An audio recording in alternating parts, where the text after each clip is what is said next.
Carbon carbon को represent करते हैं कैपिटल सी से। ये इसकी रिप्रेजेंटेशन है, ये इसका सिंबल है। इसका एटॉमिक नंबर होता है 6। Atomic number means number of protons present in the nucleus, और नंबर ऑफ प्रोटॉन्स किसके इक्वल होते हैं? नंबर ऑफ इलेक्ट्रॉन्स के।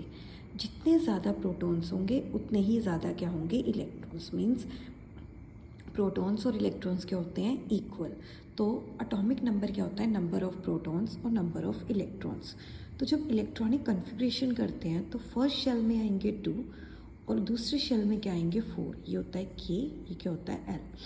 तो ये आ गया 2 और ये आ गया 4। 4 + 2 6। तो एटॉमिक नंबर हो गया 6 मीन्स नंबर ऑफ इलेक्ट्रॉन्स। और जितने इलेक्ट्रॉन्स होते हैं उतने क्या होते हैं? प्रोटॉन।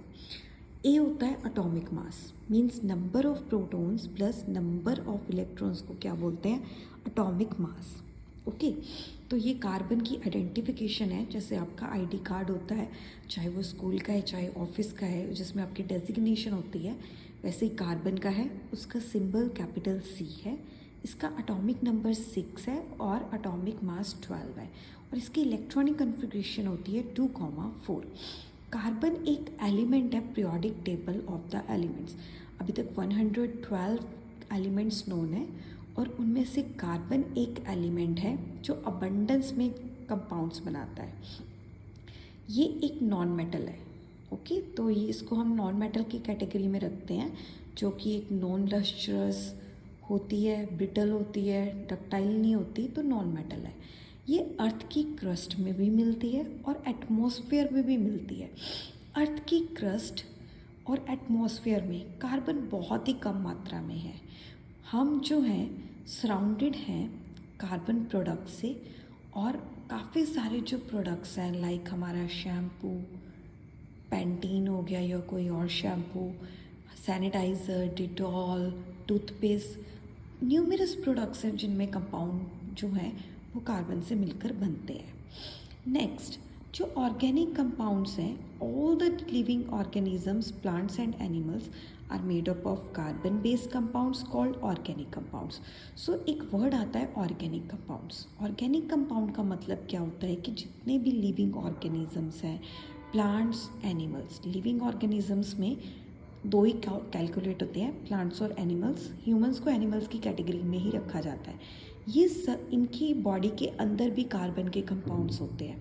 तो जो ह्यूमन बॉडी के अंदर, प्लांट्स के अंदर कार्बन के कंपाउंड्स हैं, उन्हें ऑर्गेनिक कंपाउंड्स कहते हैं। आगे करते हैं percentage of composition of carbon in the atmosphere.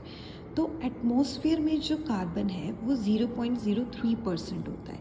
0.03% carbon है in the form of carbon monoxide as well as carbon dioxide. उसके बाद जो कार्बन है वो अर्थ की क्रस्ट में भी पाया जाता है, और वहाँ पर होता है 0.02%। अब अर्थ की क्रस्ट में कैसे मिलता है? कार्बोनेट की फॉर्म में, हाइड्रोजन की फॉर्म में, कार्बोनेट एंड पेट्रोलियम की फॉर्म में। ओके, तो अब आगे चलते हैं। आगे क्या आएगा?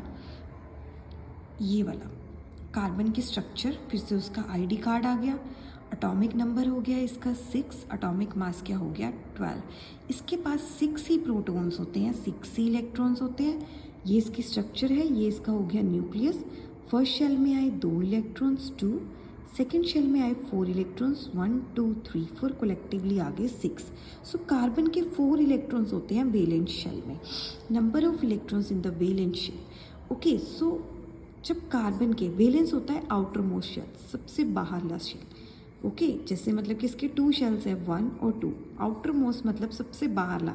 एंडिंग शेल क्या है? 4, और सॉरी सेकेंड, ये वाला। और इसमें कितने इलेक्ट्रॉन्स है? 4। तो जो नंबर ऑफ इलेक्ट्रॉन्स होते हैं वैलेंस शेल में, आउटर मोस्ट शेल में, जितने नंबर ऑफ इलेक्ट्रॉन्स होते हैं उतनी ही वैलेंसी होती है, उसको बोलते हैं वैलेंसी।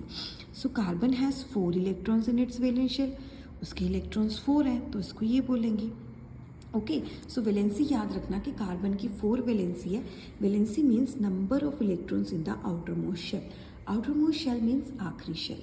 उसके बाद वैलेंसी क्या होती है कार्बन की? ठीक है, 4, क्योंकि इसे 4 इलेक्ट्रॉन्स है। अब इसकी पोजीशन क्या होती है पीरियोडिक टेबल में? पीरियोडिक टेबल में 2 पार्ट से हम उसे देख सकते हैं। एक तो ग्रुप के अकॉर्डिंग, ग्रुप होता है टॉप टू बॉटम, और पीरियड होता है लेफ़्ट टू राइट। सो जब आप लेफ़्ट टू राइट जाते हैं तो सिक्स्थ एलिमेंट होता है पीरियोडिक टेबल का, सिक्स पोजीशन पे है, और ग्रुप में ये ग्रुप 14 को बिलोंग करता है।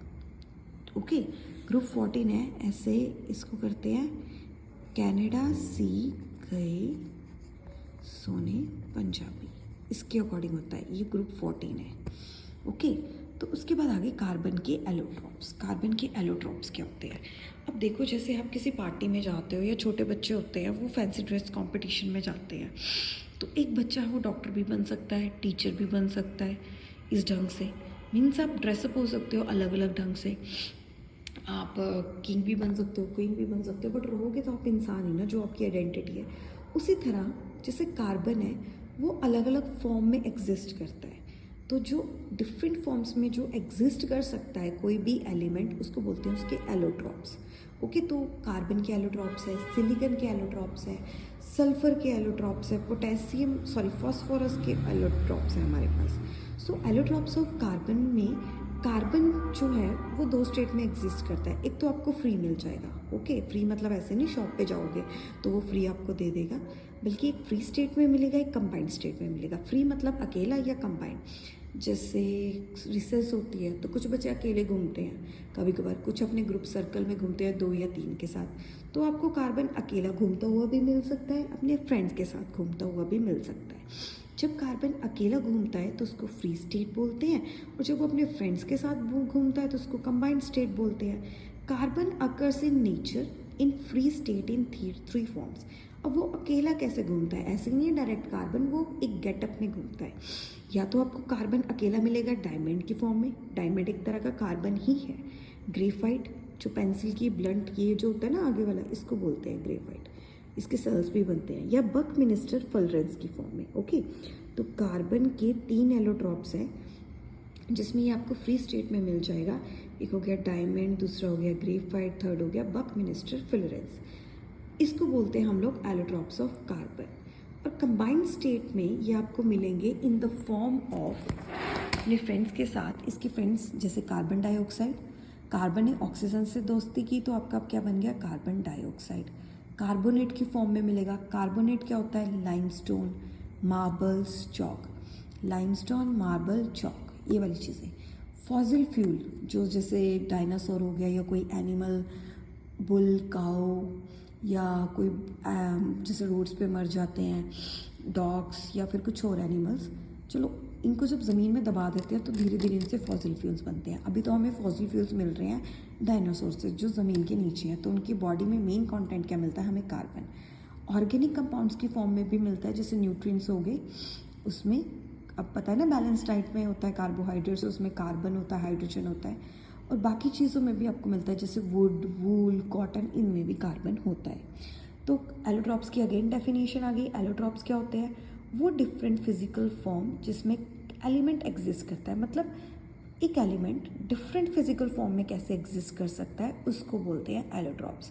जैसे मतलब एक लेडी है तो वो मदर की फॉर्म में भी एग्जिस्ट करती है, एक डॉटर की फॉर्म में भी एग्जिस्ट करती है, तो इसको बोलते हैं allotropes are different physical forms in which an element can exist. जैसे कार्बन, सिलिकॉन, सल्फर, फॉस्फोरस, इन सब के एलोट्रॉप्स हैं। आपको पता है जो माचिस मैच बॉक्स यूज़ करते हैं, उसकी जो माचिस की तीली होती है बाहर की साइड को, वो एक्चुअली रेड फॉस्फोरस होता है। ओके, बारूद बनाने में यूज़ होता है रेड फॉस्फोरस।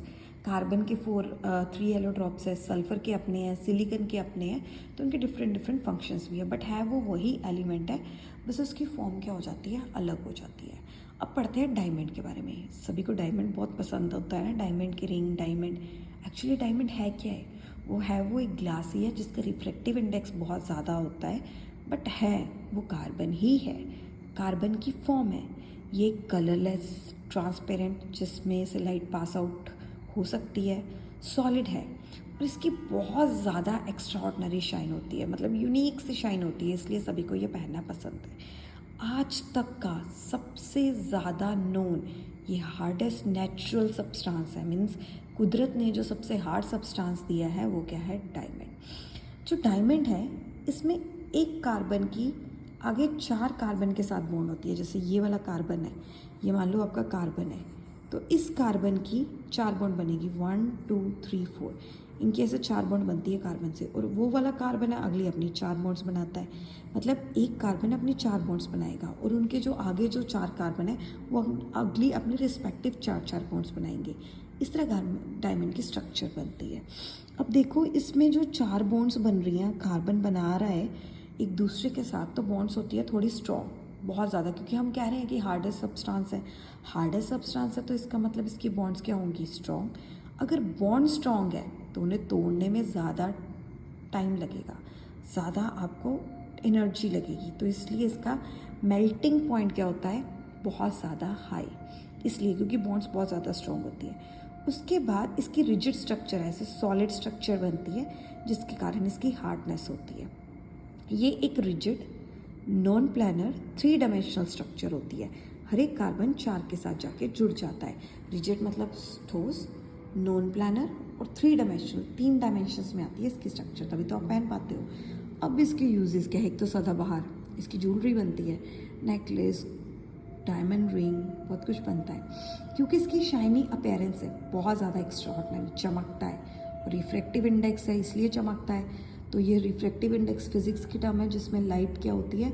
एक मीडियम से दूसरे मीडियम में जाती है बेंड होकर, तो उसके कारण इसकी ज्वेलरी बनाई जाती है क्योंकि रिफ्रैक्टिव इंडेक्स ज़्यादा है, शाइन करता है। उसके बाद कैटरेक्ट को रिमूव करता है, जो मोतियाबिंद होता है ना आँखों में, तो अगर बहुत ज़्यादा शार्प एज्ड हो आपके पास डायमंड, तो ये जो आई सर्जन्स है वो यूज़ करते हैं ताकि वो रिमूव कर सकें।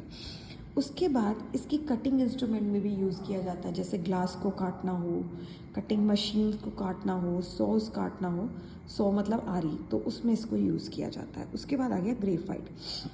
ग्रेफाइट क्या है?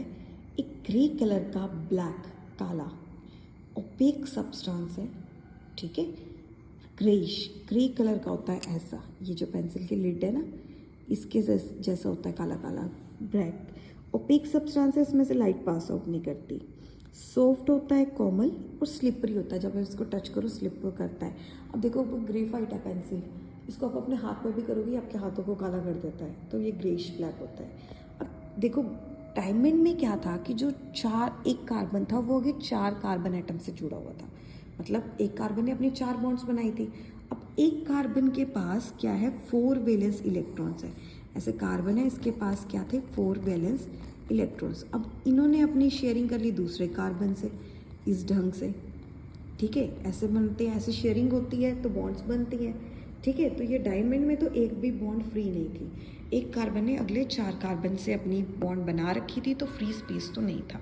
बट जो ग्रेफाइट है इसमें एक कार्बन फ्री रह जाता है, एक कार्बन सिर्फ 3 बॉन्ड्स बनाता है और एक इलेक्ट्रॉन छोड़ देता है, ठीक है। कार्बन के पास जैसे मतलब कि 4 इलेक्ट्रॉन्स है ऐसे, तो इसने सिर्फ 3 बॉन्ड्स बनानी है दूसरे कार्बन के साथ, ये इलेक्ट्रॉन छोड़ देगा। हर एक पूरी स्ट्रक्चर में एक जो कार्बन है वो एक इलेक्ट्रॉन छोड़ता ही छोड़ता है। So carbon atoms in the same plane, इस ढंग से इसकी क्या बनती है? Hexagonal structure. अब जो हर एक लेयर है वो एक दूसरे से दूर होती है, ठीक है। तो इस जो दूर है, पास नहीं है, तो इसके अंदर क्या आ गई? Weak van der Waals forces exist between the layers. बहुत ही ज़्यादा कमज़ोर वैन डर वाल्स फोर्सेस होती है, जो वैन डर वाल्स फोर्सेस होती है बहुत कमज़ोर होती है, वो होती है इनके बीच। तो इनमें क्या होती है? Weak van der Waals forces होती है। याद रखना, जहाँ पे भी वैन डर वाल्स फोर्सेस आ जाएं वो क्या होती हैं? वीक होती हैं, बेचारी कमज़ोर होती हैं, इनको दूध नहीं पिलाया होता तो इनकी बोन्स नहीं होती, याद रखना ये कमज़ोर होती हैं। इसलिए ग्रेफाइट जो है वो इजीली टूट जाता है क्योंकि बॉन्ड स्ट्रॉन्ग नहीं है। अब आपके पास अच्छा शार्पनर नहीं है, या थोड़ी सी आपने फोर्स लगाई अपनी पेंसिल पे, वो टूट जाती है इसलिए। अब इसमें देखो कि एक इलेक्ट्रॉन फ्री है, ओके। इसी कारण से और weak van der Waals forces के कारण जो लेयर्स है, ऐसे होता है कि ऐसे बनती है, एक ऐसे होता है, एक ऐसे स्ट्रक्चर, ऐसे स्ट्रक्चर, फिर ऐसे स्ट्रक्चर, फिर ऐसे स्ट्रक्चर, ऐसे ऐसे मीन्स ना आगे इनकी स्ट्रक्चर बनती जाती है, ऐसे करके ये स्ट्रक्चर बनाते जाते हैं अपनी ग्रेफाइट के साथ। ऐसे नीचे को भी चलता है 3 डायमेंशनल। तो इस कारण से इसकी जो लेयर्स होती हैं वो एक दूसरे पर स्लाइड कर जाती हैं। अब स्लाइड कर गई, दैट मीन्स ग्रेफाइट इस कारण सॉफ्ट होता है। आपको ना जैसे पेंसिल की लिड बड़ी सॉफ्ट लगेगी, ये इसी कारण सॉफ्ट होती है क्योंकि इसकी लेयर्स एक दूसरे पे स्लाइड कर जाती हैं। अब लेयर्स इजीली स्लाइड कर सकती हैं इसलिए ग्रेफाइट एक गुड ड्राई लुब्रिकेंट है। ड्राई मतलब सूखा लुब्रिकेंट है, इसको एज ए लुब्रिकेंट भी यूज़ किया जाता है। तो ये क्वेश्चन आ सकता है कि why graphite is a good dry lubricant, ये होता है इसका आंसर। उसके बाद ये एक बहुत ही अच्छा कंडक्टर है इलेक्ट्रिसिटी का। अगर आप देखोगे सेल्स को तो उसमें ग्रेफाइट डाला जाता है, तो या फिर आप पेंसिल की लिड के साथ ही कनेक्ट कर दो, आपका सर्किट कंप्लीट हो जाएगा। तो ये गुड कंडक्टर है इलेक्ट्रिसिटी का। इलेक्ट्रिसिटी मतलब क्या होता है? करंट। ओके, करंट क्या होता है? Flow of electrons. मीन्स अगर इलेक्ट्रॉन्स हैं वो फ्लो करेंगे तभी तो आगे जाएंगे। सो एक कार्बन एटम है, इसके पास 4 वैलेंस इलेक्ट्रॉन्स होते हैं। अब उस 4 वैलेंस इलेक्ट्रॉन में से जो 3 इलेक्ट्रॉन्स है वो तो यूज़ हो गए बॉन्ड बनाने के लिए, तो एक इलेक्ट्रॉन बचा। जो एक इलेक्ट्रॉन बचा वो फ्री है, वो इधर उधर घूम सकता है। अगर वो घूम सकता है तो दैट मीन्स वो करंट कैरी करेगा। तो इतने सारे कार्बन एटम्स होते हैं, अगर एक एक कार्बन एटम के पास एक एक फ्री इलेक्ट्रॉन्स है, मान लो 10 कार्बन एटम्स है तो 10 फ्री इलेक्ट्रॉन्स हो गए। अगर 100 कार्बन एटम्स है तो 100 फ्री इलेक्ट्रॉन्स हो गए। और जब वो मूव करेंगे तो वो करंट करेंगे, मीन्स करंट प्रोड्यूस करेंगे। So this electron from each carbon atom in graphite, इसको बोलते हैं फ्री इलेक्ट्रॉन। और इसी फ्री इलेक्ट्रॉन के कारण इनकी क्या होती है? Good conductor of electricity. अब यूजेस क्या है? सबसे पहले तो देखो, क्योंकि ये क्या है? सॉफ्ट और स्लिपरी है, मतलब स्लिप करता है, ये बहुत ही ज़्यादा सॉफ्ट है, इसलिए मशीन के लुब्रिकेंट्स पार्ट्स को बनाने में यूज़ किया जाता है। मशीन के लुब्रिकेंट पार्ट्स नहीं, मशीन को मतलब पार्ट्स को अगर आपने लुब्रिकेंट करना है तो जैसे ग्रीस होती है वो भी तो काली काली होती है, तो उसमें यूज़ किया जाता है। उसके बाद पेंसिल या ब्लैक पेंट्स में भी ये डाला जाता है। उसके बाद इसके इलेक्ट्रोड्स बनते हैं ड्राई सेल के, because it is a good conductor of electricity. हमने ऊपर पढ़ा ना तो वही यूज़ आ गया, क्योंकि इसकी मतलब जो लेयर्स है वो एक दूसरे पर स्लाइड करती हैं, इसलिए लुब्रिकेंट हो गया, तो हमने मशीन्स में यूज़ कर लिया। उसके बाद इसके बाद फ्री इलेक्ट्रॉन है, फ्री इलेक्ट्रॉन मीन्स करंट है, तो हमने इसको सेल्स में यूज़ कर लिया ताकि हमारे पास क्या आ जाए? करंट आ जाए। और क्योंकि ये वीक है, ब्लैक है, तो हम इसको पेंसिल स्लेट में यूज़ करते हैं लिखने के लिए।